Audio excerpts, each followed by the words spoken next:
Most Australians have never seriously considered bonds. Shares get the attention, property gets the conversation, crypto gets the headlines. Bonds sit quietly in the background, written off as something only retirees and institutional fund managers care about.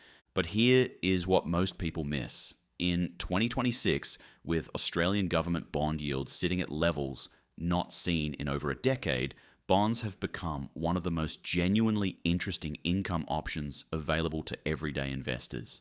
Not exciting, not flashy, but reliable in a way that very little else is. Today, we are running the real numbers on what it actually takes to live off bonds in Australia, the yields, the tax, the portfolio size, and the path to get there. First, understand what a bond actually is. When you buy a bond, you're lending money to a government or to a corporation for a fixed period of time. In return, they pay you interest, called the coupon, at regular intervals, and they return your principal at the end of the term. And that is the entire structure. You lend money, you get paid interest, you get your money back. The appeal of this for income investors is the predictability. A share dividend can be cut. A rental property can sit vacant. A bond coupon, assuming the issuer does not default, arrives on schedule regardless of what the share market is doing, what property prices are doing, or what the news cycle looks like. That certainty has a price, and we will get to that.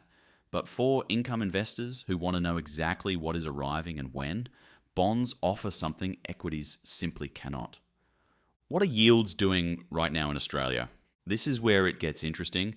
Australian government bonds, the benchmark for risk-free income in this country, are currently yielding around 4.3 to 4.5% for 10-year maturities.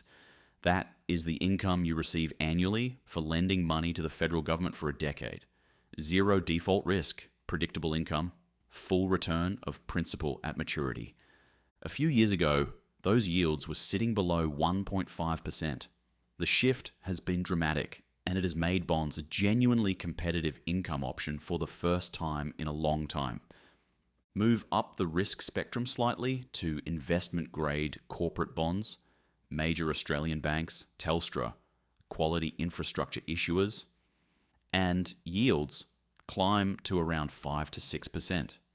These carry marginally more risk than government bonds, but remain low risk by any reasonable measure. Australian bank bonds in particular have an exceptionally strong default history. High-yield corporate bonds, sometimes called credit, can push yields to 7 or 8%. The trade-off is meaningful credit risk. If the issuing company runs into financial trouble, the coupon and even the principal can be at risk. For income investors building a sustainable living, high-yield allocations should be kept modest. For this analysis, we will use a blended yield of 5%, achievable today with a sensible mix of government bonds and investment-grade corporates without reaching into riskier territory. Now let us run the actual numbers. Using a 5% yield, the math is straightforward. If you need $40,000 a year to cover a modest but comfortable lifestyle, particularly outside capital cities or in a low-debt household, you need $800,000 in bonds.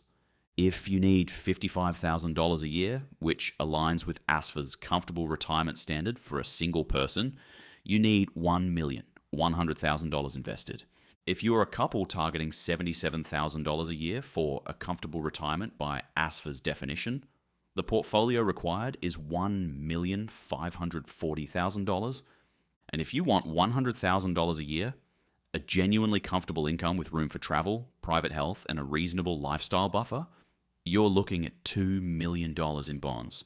These are clean, simple calculations. No market timing, no hoping dividends get maintained, no vacancy risk, just yield, multiplied by capital arriving on schedule. The critical difference between bonds and shares? Tax treatment. Here is where Australian bond investors face a disadvantage that equity investors do not. Shares benefit from franking credits. A 4% fully franked dividend from an ASX company grosses up to around 5.5 to 6% once the imputation credit is factored in. That is a significant boost that bond income simply does not receive. Bond coupon income is taxed as ordinary income at your marginal rate.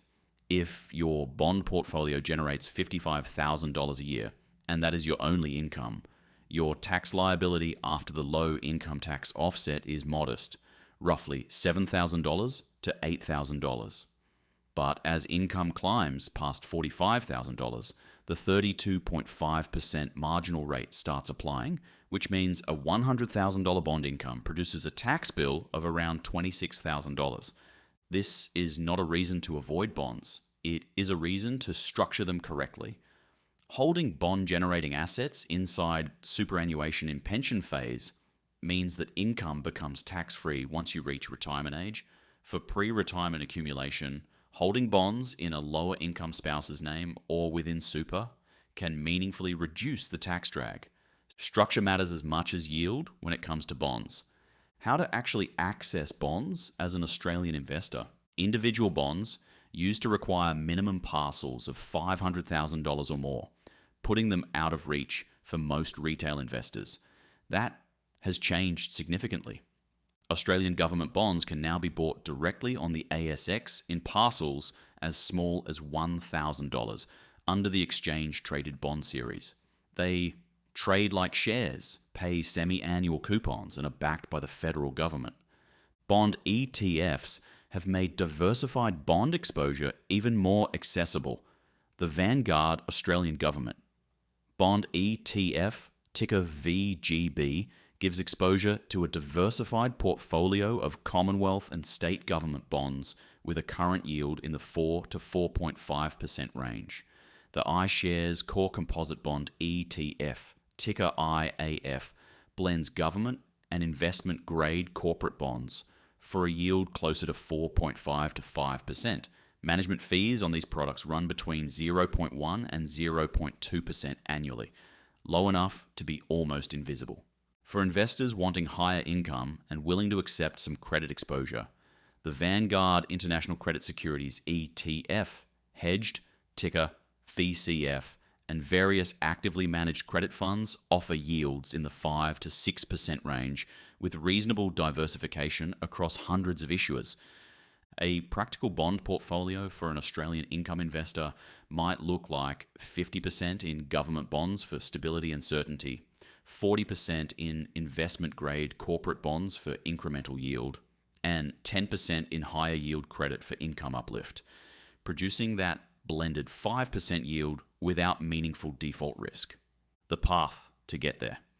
If you invest $1,500 a month into a bond-focused portfolio averaging 5% total return, you reach $1,100,000, the amount needed to generate $55,000 a year, in approximately 26 years.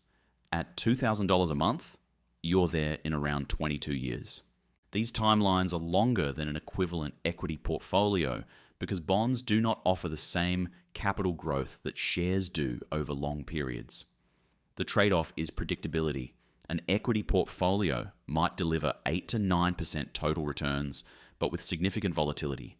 A bond portfolio delivers 4 to 5% with far lower drawdown risk. Most serious income investors do not choose between bonds and shares. They use both.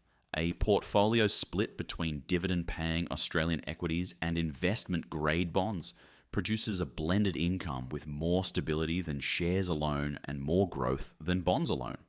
As retirement approaches and income certainty becomes more important than growth, the bond allocation increases. The honest summary: living off bonds in Australia in 2026 is genuinely viable in a way it was not 3 or 4 years ago. Yields have normalized to levels where the income is meaningful without requiring enormous risk. The numbers are straightforward.